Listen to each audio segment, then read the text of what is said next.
Salam pemirsa, senang rasanya kita bisa berjumpa kembali bersama saya dalam pembahasan buku Bugar Selamanya. Buku ini ditulis oleh Dr. Kekusma yang dimana memberikan kepada kita perubahan pola hidup yang akan menambah umur dalam hidup Anda dan menambah semangat tahun-tahun Anda. Kekuatan harian untuk merangkul kebugaran fisik, mental, dan spiritual, motivasi, inspirasi, dan dorongan, kisah kemenangan, dan wawasan menarik tentang manusia dan penciptanya. Kita akan masuk dalam pembahasannya dengan judul Kekuatan Penyembuhan dari Persekutuan. Ayat intinya terdapat dalam Mazmur 133 ayat 1. Sungguh alangkah baiknya dan indahnya apabila saudara-saudara diam bersama dengan rukun. Dalam bukunya Love and Survival, Dr. Dian Ormis yang dikenal karena karyanya dalam membalikan penyakit jantung, menulis tentang kekuatan cinta dan keintiman dalam proses penyembuhan. Saya tidak menyadari adanya faktor lain dalam dunia kedokteran, bukan pola makan maupun kebiasaan merokok, bukan olahraga, bukan stres, bukan genetika, bukan obat-obatan, bukan pembedahan, yang memiliki dampak yang lebih besar pada kualitas hidup kita, pada kejadian penyakit, dan pada kematian dini oleh sebab apapun. Dia melanjutkan dengan mengatakan bahwa kesepian dan terisolasi meningkatkan kemungkinan seseorang terlibat dalam perilaku berbahaya seperti merokok dan makan berlebihan, sehingga kita bisa terkena penyakit tertentu atau meninggal sebelum waktunya. Dan kita tidak akan sepenuhnya mengalami kegembiraan kehidupan sehari-hari. Singkatnya, Ornis mengamati apa saja yang menimbulkan rasa terkucilkan seringkali menyebabkan penyakit dan penderitaan. Semua yang mempromosikan rasa cinta dan keintiman, hubungan dan komunitas adalah menyembuhkan. Ya, baik di sini dikatakan kepada kita bahwa kekuatan penyembuhan dari persekutuan. Ayat intinya, sungguh alangkah baiknya dan indahnya apabila saudara-saudara diam bersama dengan rukun.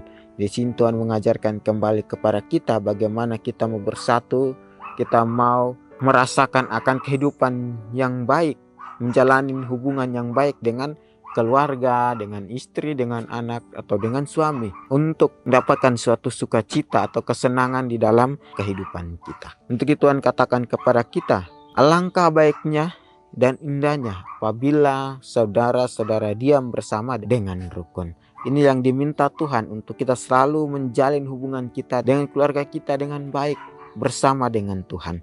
Ya, di sini katakan kepada kita bahwa karena karyanya dalam membalikan penyakit jantung, menulis tentang kekuatan cinta dan keintiman dalam proses penyembuhan. Ini sangat luar biasa bagaimana menceritakan kepada kita bahwa kita tidak bisa sendiri saja, karena itu akan mengakibatkan penyakit di dalam kehidupan kita. Tapi kita harus mempunyai akan keintiman bersama dengan keluarga kita. Kita harus mempunyai rasa sayang itu kepada satu sama lain, sehingga dapat menyembuhkan akan penyakit ini. Di sini katakan bahwa saya tidak menyadari bahwa adanya faktor lain dalam dunia kedokteran, bukan pola makan maupun kebiasaan merokok, bukan olahraga, bukan stres, bukan genetika, bukan obat-obatan, bukan pembedahan, yang memiliki dampak yang lebih besar pada kualitas hidup kita, pada kejadian penyakit, dan pada kematian dini oleh sebab apapun.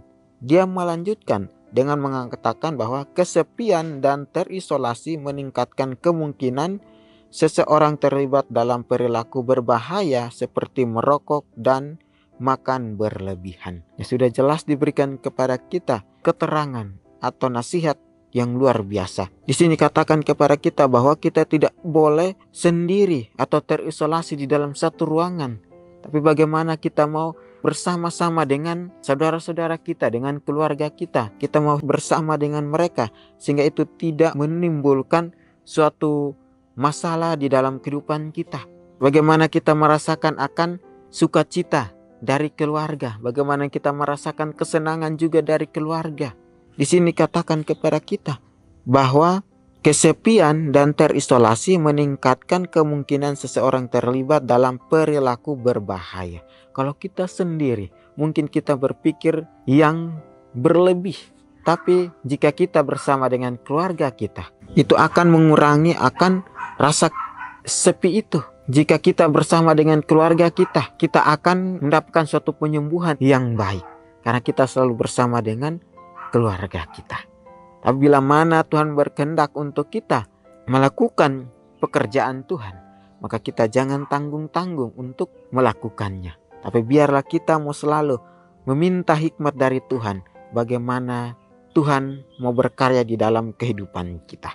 Walaupun kita sendiri, tapi Tuhan akan memberikan kepada kita sukacitanya. Biarlah kita jangan membawa akan pikiran yang selalu memikirkan akan hal yang lain, tapi bagaimana kita memikirkan untuk kesehatan kita, bagaimana kita memikirkan kehidupan kita hidup bersama dengan Tuhan. Ya, di sini katakan bahwa jika kita mau terisolasi atau kita mengurung diri kita, kemungkinan kita akan membuat suatu keputusan yang berbeda, keputusan yang bertentangan dengan apa yang sudah Tuhan berikan di dalam kehidupan kita. Ya, untuk itu biarlah kita mau selalu hidup rukun. Kita mau selalu bersama-sama diam di rumah dengan keluarga kita dengan penuh sukacita.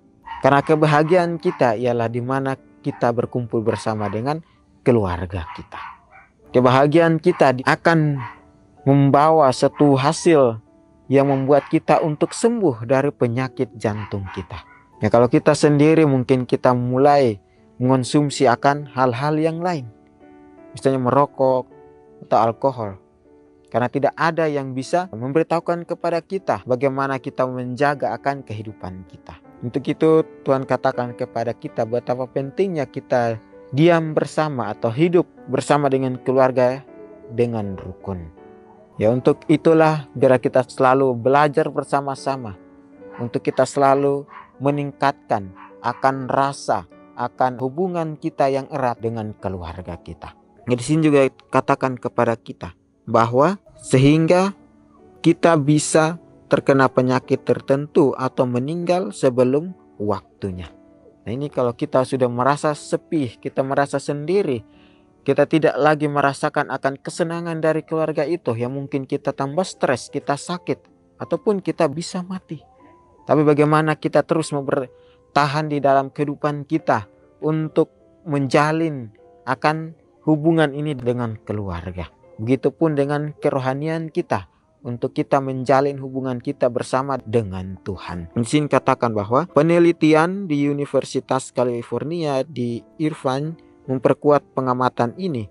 Ditemukan bahwa kesepian dan kurangnya dukungan emosional dapat menyebabkan peningkatan kemungkinan seseorang didiagnosis menderita penyakit jantung sebanyak 3 kali lipat. Sementara hanya dengan memiliki satu orang saja yang siap sedia memberi dukungan emosional sudah cukup untuk mengurangi resiko penyakit jantung. Sungguh menakjubkan, bukan? Bahwa hanya satu orang saja bisa membuat perbedaan besar dalam kelangsungan hidup seseorang. Apa yang Anda lakukan untuk menjadi teman seperti ini? Apakah Anda adalah bagian dari kelompok kecil yang berbagi bersama, mempelajari firman Tuhan bersama-sama, melayani bersama untuk membantu orang lain dan menderita bersama? Ya, sangat luar biasa di sini katakan bahwa ditemukan bahwa kesepian dan kurangnya dukungan emosional dapat menyebabkan peningkatan kemungkinan seseorang didiagnosis menderita. Ya, kita mau sendiri atau kita tidak punya teman, kita tidak punya kerabat yang baik, kita akan mengalami suatu penyakit yang luar biasa. Tapi bila mana satu orang yang ada di sekitar kita dapat mendorong kita dan dapat memberi dukungan yang cukup, itu akan mengurangi resiko penyakit jantung. Untuk itu biarlah kita selalu mau untuk bersama-sama dengan keluarga kita, walaupun satu orang saja, tapi itu akan membawa suatu perubahan yang luar biasa. Ya, di sini katakan kepada kita bahwa apakah Anda adalah bagian dari kelompok kecil yang berbagi bersama, mempelajari firman Tuhan bersama-sama, melayani bersama untuk membantu orang lain dan menderita bersama? Inilah pekerjaan Tuhan yang diberikan kepada kita. Mungkin dalam satu pelayanan itu bagaimana kita membahagiakan orang lain. Mungkin dia merasakan kesepian, mungkin dia merasa dia sendiri, tapi bagaimana kita mau berbagi akan pengalaman kita bersama dengan dia, membagi kasih Tuhan kepada dia, sehingga dia dapat merasakan akan kehendak Tuhan. Di sini juga dikatakan bahwa Alkitab memerintahkan jenis hubungan ini untuk masuk ke dalam penderitaan dan kesedihan satu sama lain dan saling memikul beban. Paulus berkata, "Bertolong-tolonglah menanggung bebanmu, demikianlah kamu memenuhi hukum Kristus." Galatia 6 ayat 2. Ayub berseru, "Siapa menahan kasih sayang terhadap sesamanya, melakukan takut akan Yang Maha Kuasa." Ayub 6 ayat 14. Rick Warren dalam bukunya The Purpose Driven Life menuliskan sebagai berikut, adalah di dalam saat-saat krisis yang mendalam, kesedihan dan keraguan di mana kita sangat membutuhkan satu sama lain. Ketika keadaan menghimpit kita sehingga iman kita goyah, saat itulah kita saling membutuhkan teman yang bisa dipercaya. Kita memerlukan sekelompok kecil teman untuk beriman kepada Tuhan bagi kita dan untuk membantu kita melewatinya. Dalam kelompok kecil, tubuh Kristus nyata dan dapat disembuhkan bahkan ketika Allah tampak jauh. Yang sangat luar biasa di sini katakan kepada kita bahwa bertolong-tolonglah menanggung bebanmu, demikianlah kamu memenuhi hukum Kristus. Biar kita selalu merasakan akan kehidupan orang lain itu. Jadi tempat ini juga hal yang sama dalam cerita ini. Saling merasakan akan kehidupan orang lain, beban orang lain. Di sini katakan bahwa adalah dalam saat-saat krisis yang mendalam, kesedihan dan keraguan di mana kita sangat membutuhkan satu sama lain.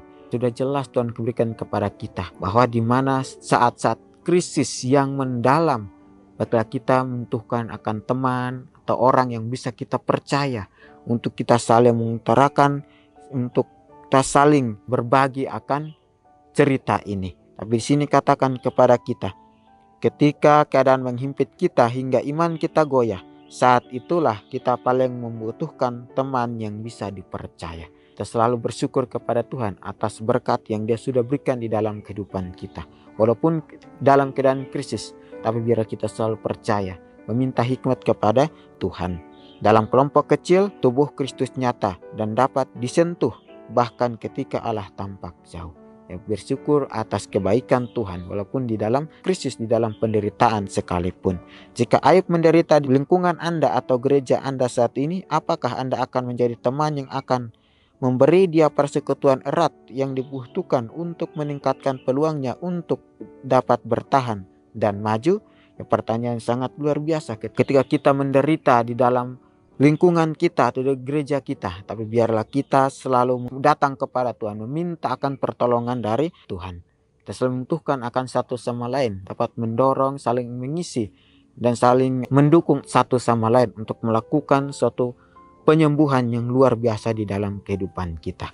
Untuk itu biarlah kita selalu hidup rukun bersama dengan keluarga kita, rukun bersama dengan Tuhan. Biar pelajaran ini dapat menguatkan kita untuk kita terus bersandar kepada Tuhan. Walaupun di dalam krisis, walaupun di dalam penderitaan, tapi biarlah iman kita tidak goyah di dalam krisis dan penderitaan ini. Tapi biarlah kita selalu iman kita hanya kepada Tuhan. Kita akan berjumpa lagi di kesempatan yang berikutnya dan Tuhan memberkati.